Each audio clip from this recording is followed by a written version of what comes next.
أعوذ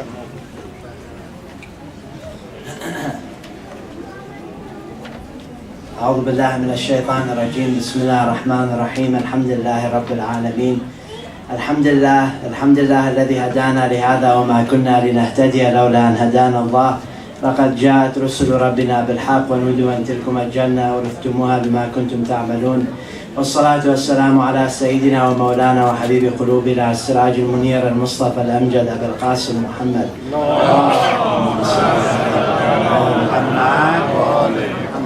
وعلى آل بيته الطيبين الطاهرين وعلى أصحابه الغر الميامين. السلام على الحسين، السلام على علي بن الحسين، السلام على أولاد الحسين، السلام على أصحاب الحسين. صلوات.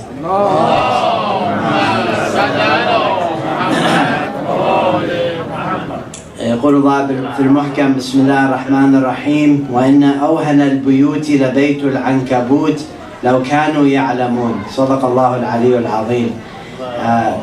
This ayah is verse 41 in surah number 29, surah Al-Ankabut. Allah is telling us something very important in this ayah. He's saying, وَإِنَّ أَوْهَنَ الْبِيُوتِ, meaning the weakest of houses, the weakest of structures, لَبَيْتُ الْعَنْكَبُوتِ, is the house of the spider. لَوْ كَانُوا يَعْلَمُونَ, if they only understood, if they only knew. So when we look at this ayah, Allah is challenging humanity, challenging the Muslim to consider, why is it that the house of the spider is the weakest of houses? Because you look at the word here, awhan, the word that Allah uses to describe the weakness comes from the root word wahana. Wahana means that something is not naturally weak, but it's weak because of something, some external force that causes it to be weak. It's not internally weak. You'll notice that the word wahan is used in multiple instances in the Quran. One of the most famous is when Allah subhanahu wa ta'ala describes the struggle or the pain of the mother when she brings the child. وَوَصَّيْنَا الْإِنسَانَ بِوَالِدَيْهِ حَمَلَتْهُ أُمُّهُ وَهْنًا عَلَى وَهْنٍ. And we urged mankind to remember their parents. His mother carried him in weakness upon weakness. وَهْنًا عَلَى وَهْنٍ. Meaning the mother is not naturally weak, but it's some external force, this pregnancy, which caused her to be physically weak. She's not spiritually weak, physically. وَهْنًا عَلَى وَهْنٍ. Allah uses the same word here. وَإِنَّ أَوْهَنَ الْبِيُوتِ, the weakest of houses is the house of the spider. So we have to ask ourselves, why is Allah saying that the weakest of houses is the house of the spider? You know, maybe a simple person would say, well, it's very simple. You know, you look at the physical structure, you know, the spider builds this web in a very simple way. Some wind comes and it gets blown away. But that's a very simplistic explanation. If you look a bit deeper, you'll notice that the spider's thread is actually one of the strongest materials in human nature.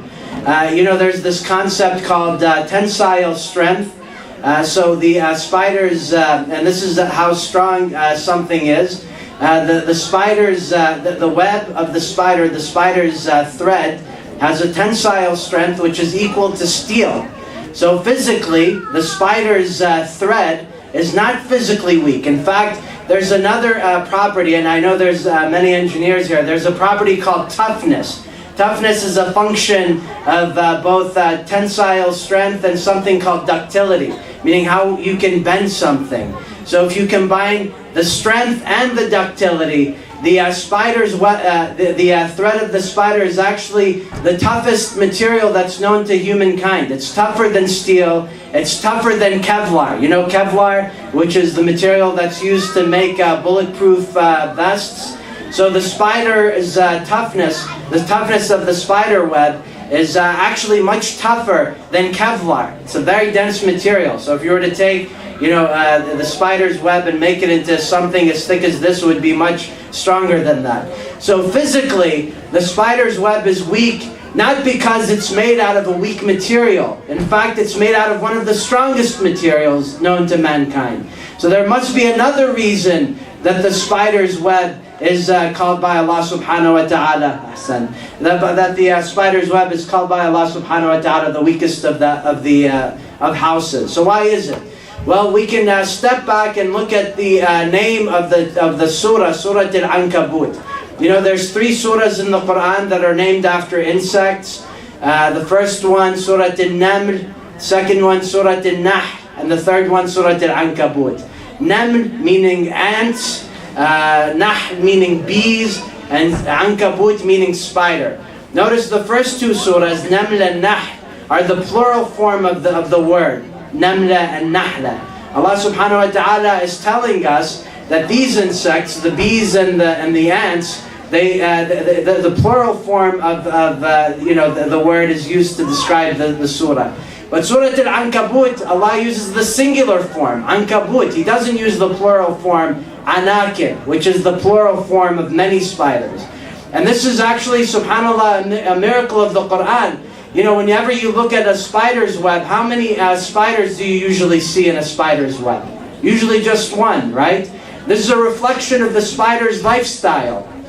You know, usually the one spider that's in the web, it's the mother. And the mother is very we would say, you know, in animal terms, the mother is not very supportive. So the mother, she lays the eggs and then she'll disappear from the web. And one of the phenomena that's known with the spider is that the mother, when she gets impregnated by the male, she'll eat the male immediately afterwards because she needs protein to make the spider web. So there's no relationship between the female spider and the male spider. The female spider immediately eats the male spider after she gets impregnated. And then after she lays the eggs, the female spider doesn't stay around. She jumps the web and she goes on to the next thing. So you notice the lifestyle of the spider, it's very antisocial. It's not like the ants or the bees that live a very social lifestyle. So here Allah subhanahu wa ta'ala is telling us, وَإِنَّ أَوْهَنَ الْبِيُوتِ لَبَيْتُ الْعَنْكَبُوتِ لَوْ كَانُوا يَعْلَمُونَ. The weakest of structures is the house of the spider, if they only reflected, if they only knew. So here Allah subhanahu wa ta'ala is giving us a sign, He's giving us a symbol. He wants us to reflect about this. The weakest of structures is the spider's house. The reason being, it's a very antisocial type of existence. So then the natural question emerges, if the weakest of houses is the spider's house, what's the strongest of houses?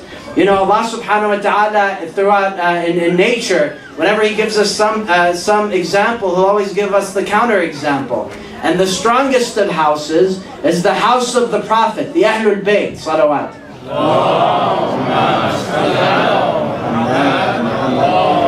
That's why last night we talked about the famous hadith, إِنِّي تَارِكُ فِيكُمْ مَا أَن تَمَسَّكْتُمْ بِهِ لَن تَضِلُّوا أَبَدًا. I'm leaving with you 2 things that if you hold on to them, you'll never be led astray. What are those 2 things? The Quran وَعُتْرَةِ أَهْلِ بَيْتِي. The Quran and the example of my Ahlul Bayt.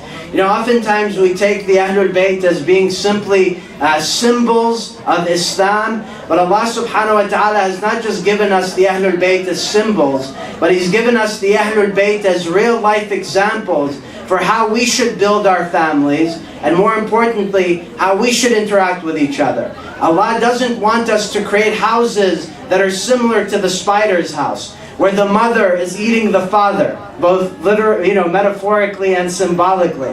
Allah subhanahu wa ta'ala doesn't want us to create houses where the mother abandons her children and goes on her own way. Rather, Allah subhanahu wa ta'ala wants us to build houses that are similar to the house of the Prophet sallallahu alaihi wasallam. إِنِّي تَارِكُ فِيكُمْ مَا أَن تَمَسَّكْتُمْ بِهِ لَن تَضِلُّوا أَبَدًا كِتَابُ اللَّهِ وَعُتْرَةِ أَهْلِ بَيْتِي, and the example of my Prophet.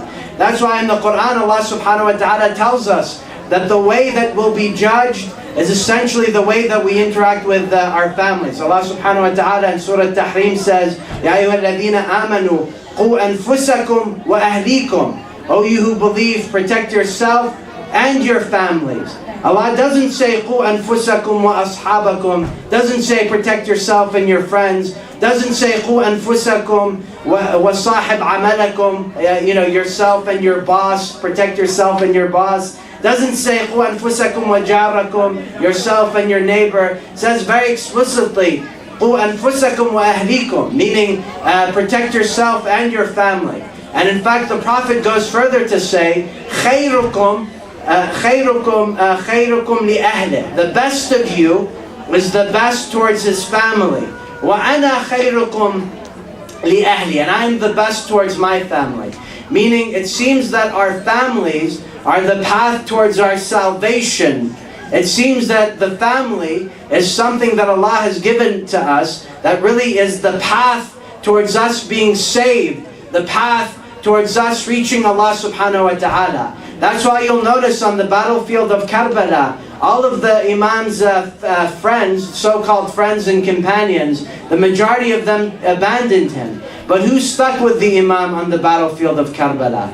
It was 72 of his closest family members, his sister and his children. So tonight what we want to do is we want to look at this ayah where Allah subhanahu wa ta'ala says, Ya ayyuha alladhina amanu qu anfusakum wa ahlikum, O you who believe, protect yourself and your families. And we want to ask the question, the very practical question, how do we protect our family?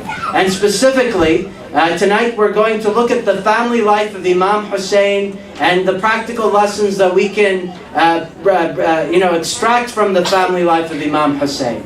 Because if the family is the path towards salvation, then we need to ask ourselves on a practical level, are we like the family of Imam Hussein? Are we like the family of the Prophet? Or are we like the family in the house of the spider? Because if we're like the spider's house, then we're in a lot of trouble. So let's look at the example of the Prophet and Imam Hussein and try to understand. So the discussion will be divided into two parts. In the first part, some basic lessons from the life of Imam Hussein. And then in the second part, I wanted to talk about one of his closest family members, Sayyidah Zainab, and specifically the sacrifice that Sayyidah Zainab made through her children, Aoun and Muhammad, the two young children, 13 and 11 years old. But first, before we continue, please recite aloud salawat.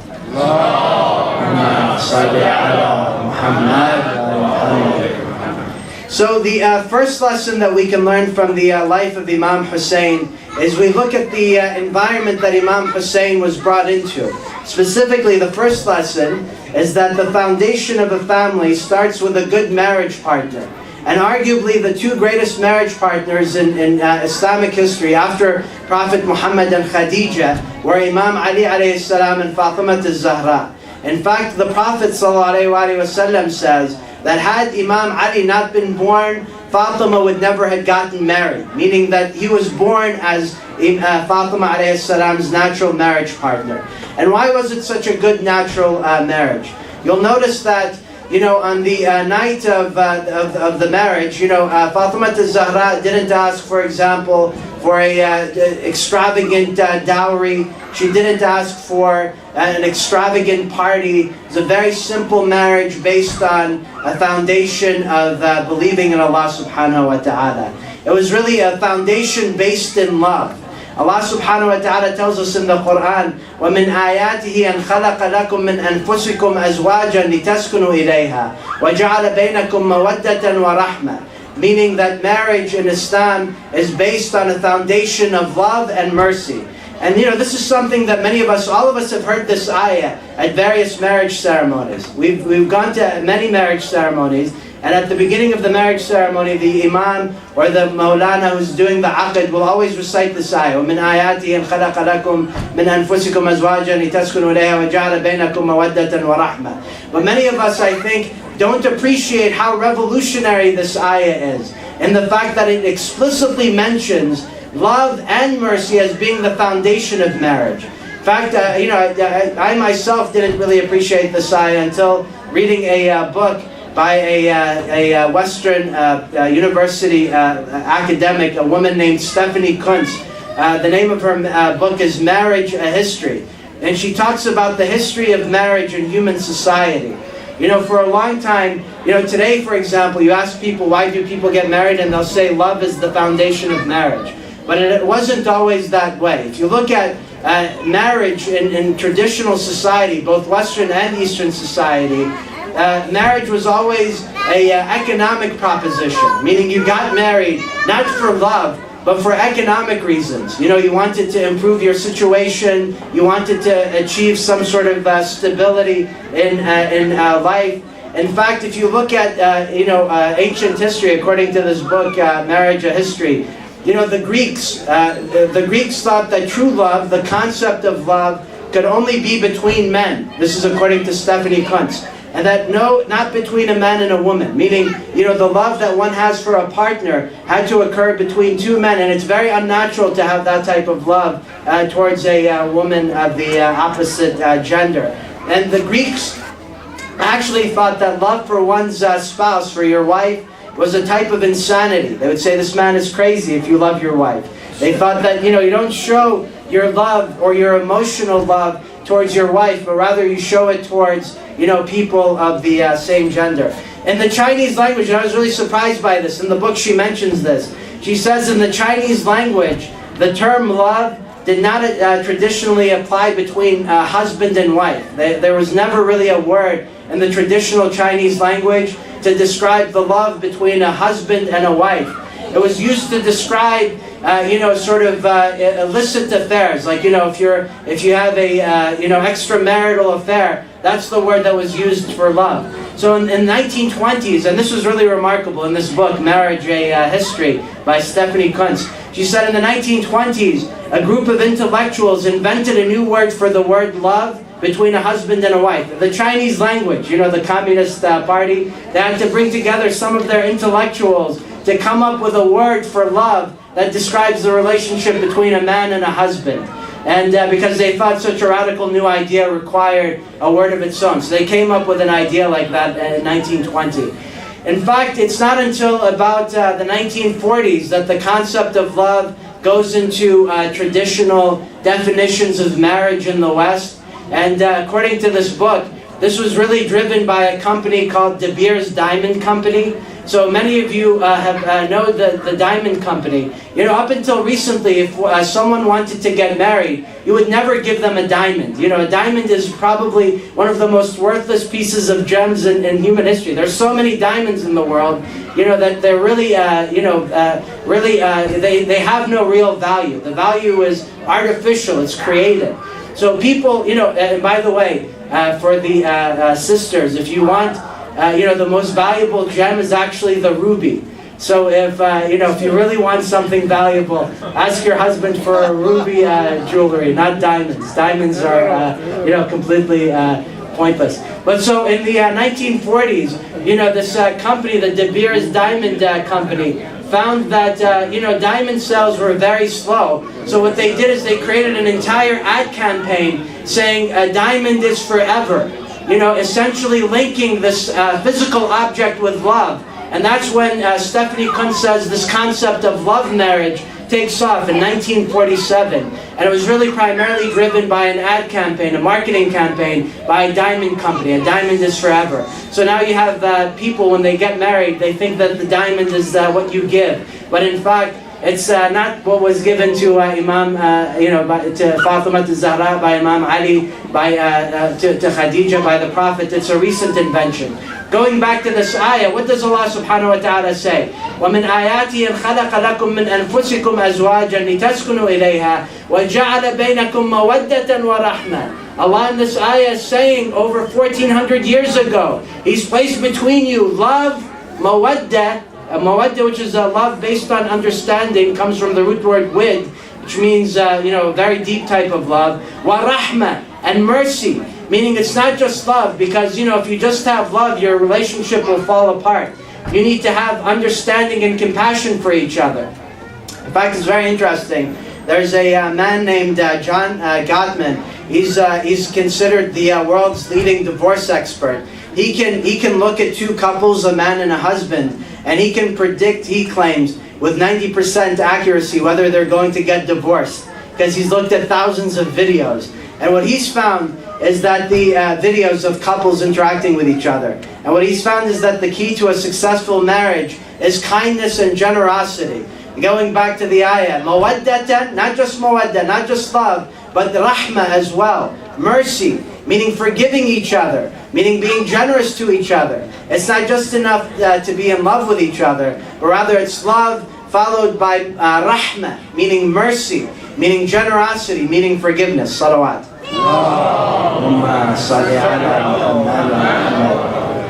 And so arguably the marriage of Fatima al-Zahra and Imam Ali represents the ideal sort of role model of marriage between a man and a woman. It was an equal partnership where Imam Ali alayhi salam took care of both things at the house and outside, and Fatima al-Zahra took care of the children, but was also very active in the community. So the first lesson is that the reason that Imam Hussein was really born with such a strong foundation is he was born into a foundation of love, mawadda and rahmah, the relationship between Imam Ali and Fatima al-Zahra. Salawat.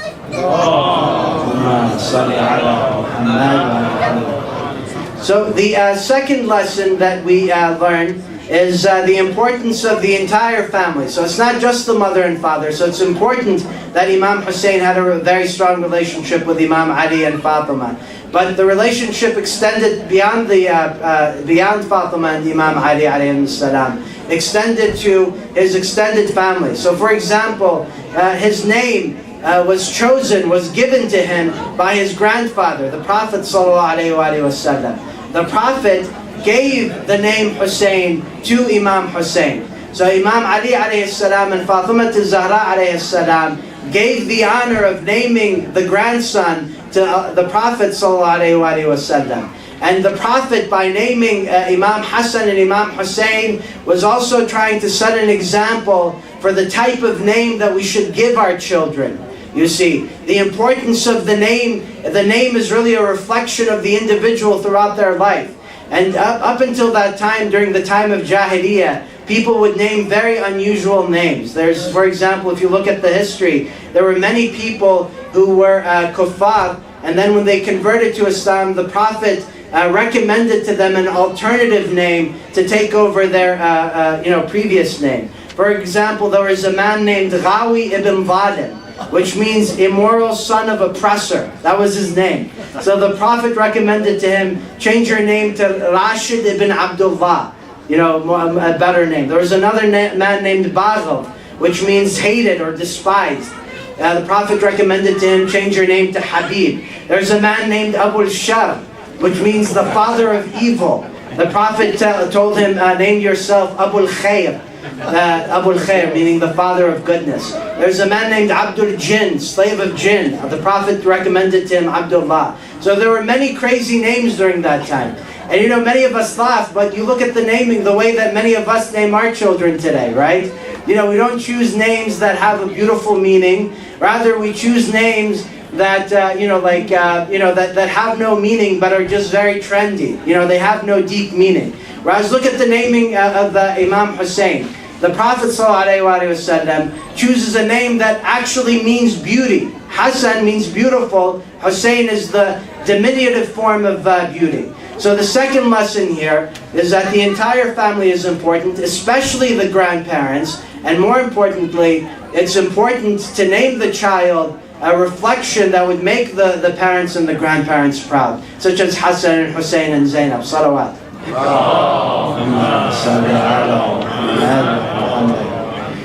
The third lesson is that, children really oftentimes they reflect the environment that they've grown up in.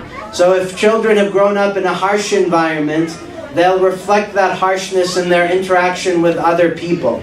If children have grown up in a kind and generous environment, they'll reflect that kindness and generosity in the way that they interact with each other.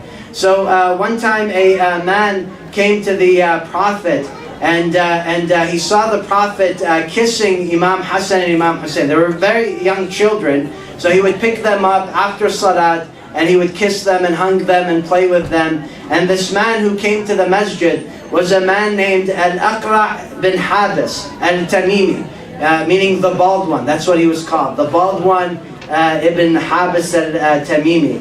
And he saw the Prophet kissing and hugging Imam Hassan and Imam Hussein. فَقَالَ الْأَقْرَعُ إِنِّي لِي عَشْرَةٌ مِنَ الْأَوْلَادِ. He says, I have 10 children, I have 10 boys and 10 girls.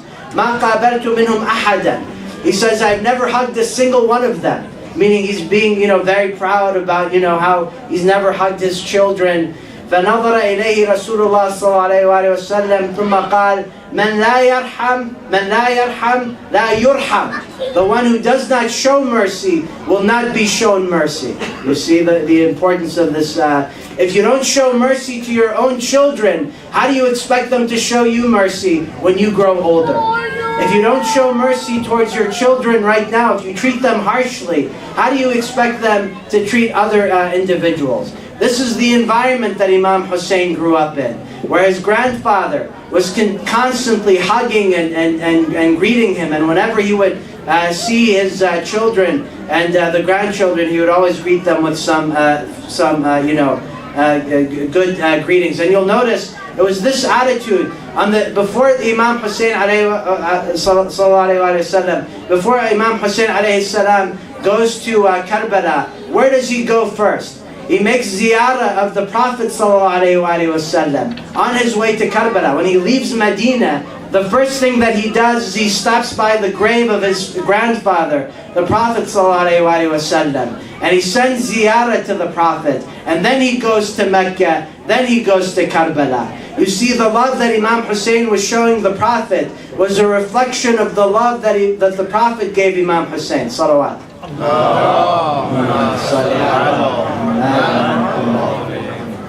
So this is really important. The third lesson again is kindness and generosity and mercy leads to kindness, generosity and mercy. So if you want your kids to treat you nicely, you have to treat them in a nice manner. Don't expect them to respect you if when they were young you never respected them. You see, it's things come around full circle. It's not something, yes, children do need to respect you, but that respect needs to be earned in the way that the Prophet ﷺ, always demonstrated this love and generosity. Salawat.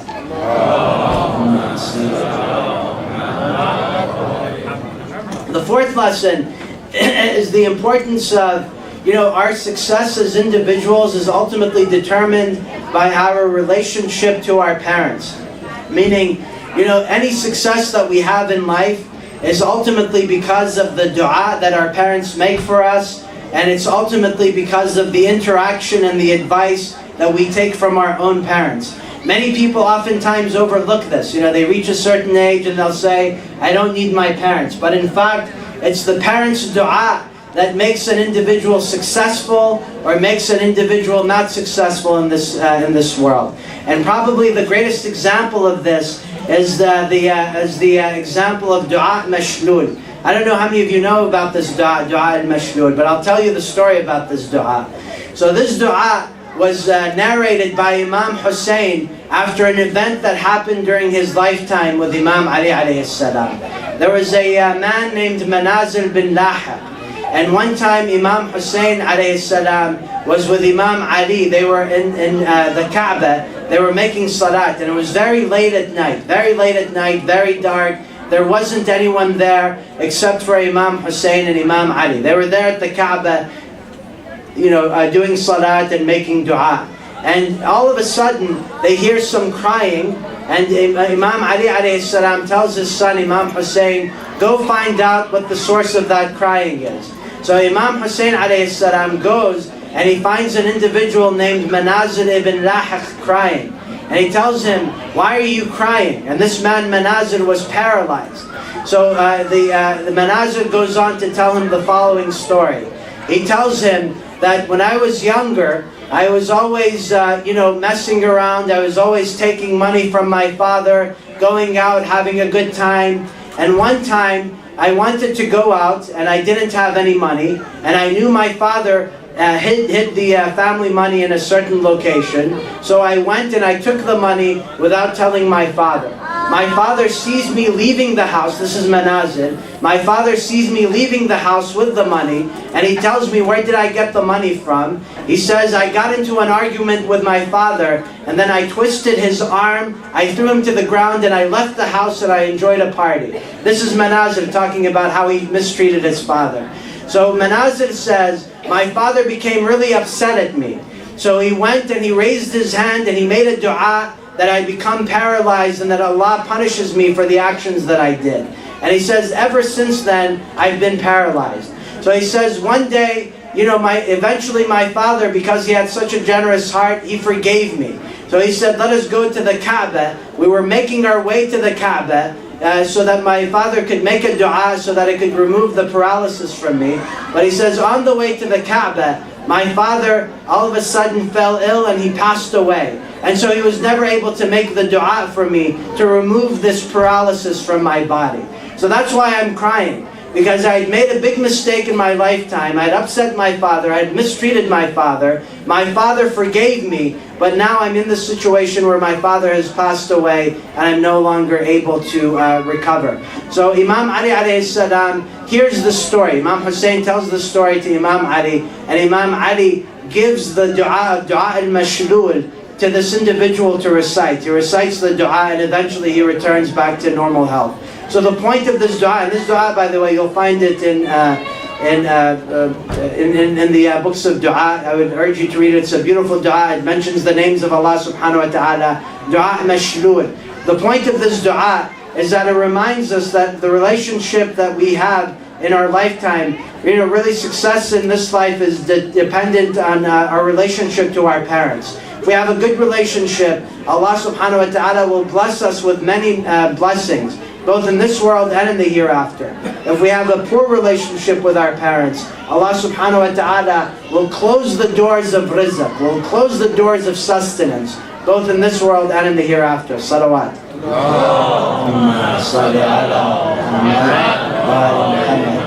And in fact, if you want to look at a relationship between an individual and his father, there is no better relationship than the relationship between Imam Hussein and Imam Ali alayhim as-salam. They were essentially like brothers. Imam Ali alayhi salam would always advise and would always consult and would always guide Imam Hussein. In fact, one time there's a famous hadith where he told Imam Hussein, "La takun abda ghayrak, wa qad ja'alaka Allah hurra." Do not be a slave to others, for Allah has made you free. We briefly talked about this hadith yesterday, but this is the type of advice that Imam Ali alayhi salam would give to his son, Imam Hussein. And in fact, if you look at the marriages of Imam Hussein alayhi salam, the 4 marriages that Imam Hussein underwent, all of them were individuals that were chosen by Imam Ali alayhi salam. So the 4 women that Imam Hussein married was based on the recommendation of Imam Ali alayhi salam. Imam Hussein, as all of you know, married Layla, who was the granddaughter of Abu Sufyan on the other side. So this was the granddaughter of Abu Sufyan, not from Hind, but from one of his other wives. And Layla's mother was a woman named Maymuna, who was the daughter of Abu Sufyan. And her son Layla was the son, her son is Ali al-Akbar. So the oldest son of Imam Hussein comes to us from Layla, who was chosen by Imam Ali. The second wife was a woman named Rabab, whose father was a Christian who converted. Again, she was chosen by Imam Ali alayhi salam. The third woman, Shah Zanan, as all of you know, mistress of women, or Shahra Banu, also known, is the mother of who? The mother of Imam Zainul Abidin. That's the third wife that Imam Ali alayhi salam picked for Imam Hussein. And the fourth wife is Ishaq bin Talha, who was the wife of Imam Hassan, the widow, and she eventually became the wife of Imam Hussein. The point is that Imam Hussein, every step of his life was guided by his relationship with his father. So it's a good opportunity for us to remember that one of the reasons that Imam Hussein was so successful is because of the close relationship that he had with his father. Salawat.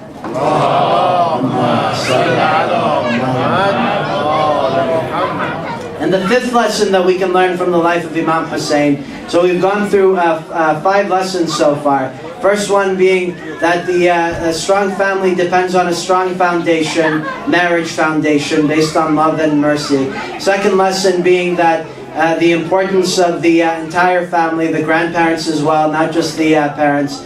Third lesson is that kindness and generosity lead to kindness and generosity. Fourth lesson being the importance of having a good relationship with your parents. If you look at the relationship with Imam Hussein, with his mother and his father, there is no closer relationship.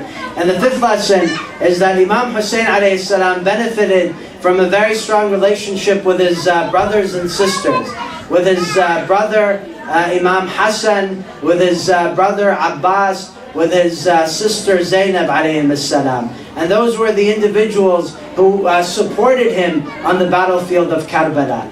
And I especially want to mention the support of Zainab alayhi salam.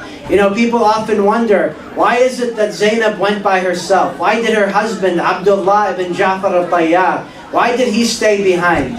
You know, according to the historical narrations, Abdullah ibn Ja'far was the husband of Zainab alayhi salam. So he was a really old man at the time, and he was feeling really ill. He had very poor eyesight, so he couldn't accompany Imam Hussein to Karbala.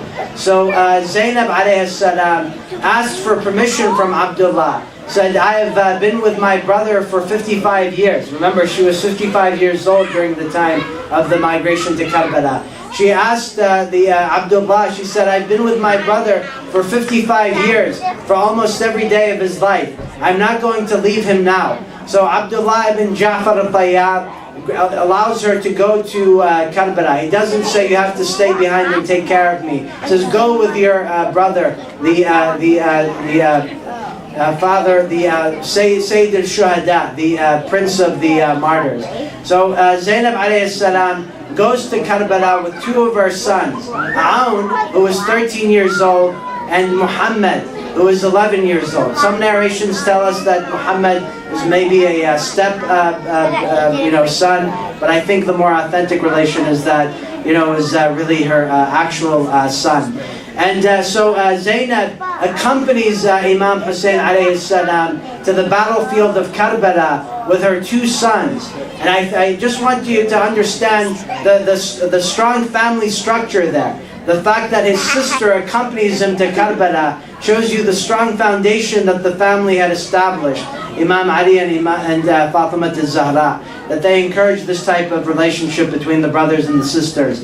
You know, oftentimes today we see that when the mother and the father, when they pass away, the brothers and the sisters, they keep fighting. You know, as soon as the mother and father passes away, the brothers and sisters fight over, I will inherit this, this belongs to me, this belongs to you, this piece of this house belongs to me, this car belongs to me. We see fights between the brothers and sisters after the mother and the father pass away. But with Zainab and Imam Hussein alayhi salam, we see the complete opposite. Their relationship actually became stronger when Imam Ali alayhi salam and Fatima passed away. Zainab sacrificed of her time, sacrificed of her comfort, sacrificed of her health and wealth for the sake of accompanying her brother. Left behind her husband, left behind her family, and took along her two children, Aoun and Muhammad. Salawat.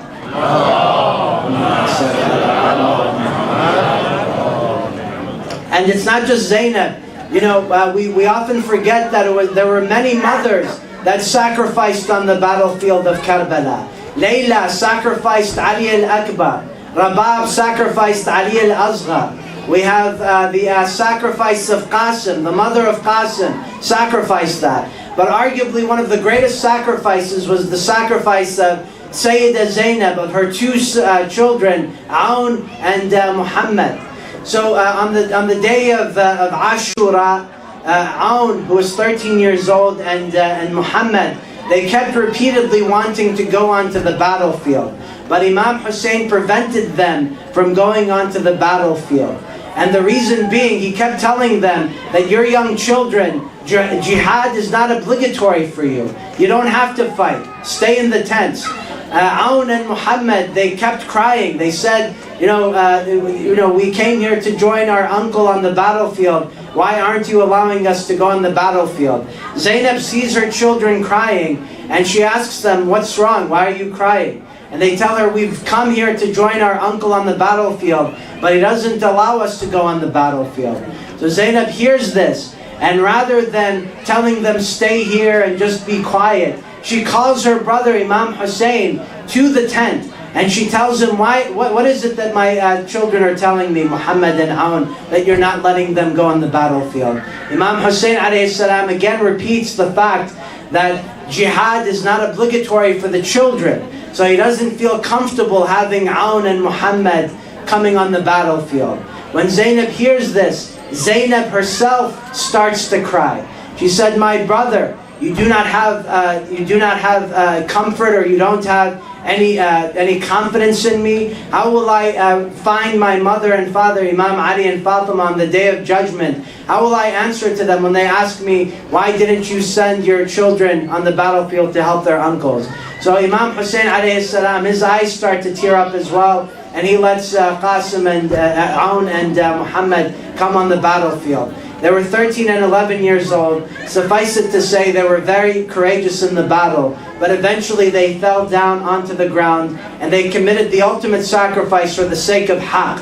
When Aoun and Qasim fell on the ground, the entire camp started to cry. The women, Layla, Rabab, Farwa, all of the women started to cry, except for Sayyidah Zainab. According to the narration, when Sayyidah Zainab heard about her children falling to the ground, she goes to the ground and makes a sajda of shukr. She thanks Allah subhanahu wa ta'ala for giving her children that were willing to make the ultimate sacrifice. Such a beautiful mother. The sacrifice of the mothers is really what enabled Imam Hussein alayhi salam to be victorious on the battlefield of Karbala. It's because of the mothers like Zainab, it's because of the mothers like Layla and Rabab that enabled the ultimate sacrifice. So we end on the note, why is the spider's house the weakest of houses?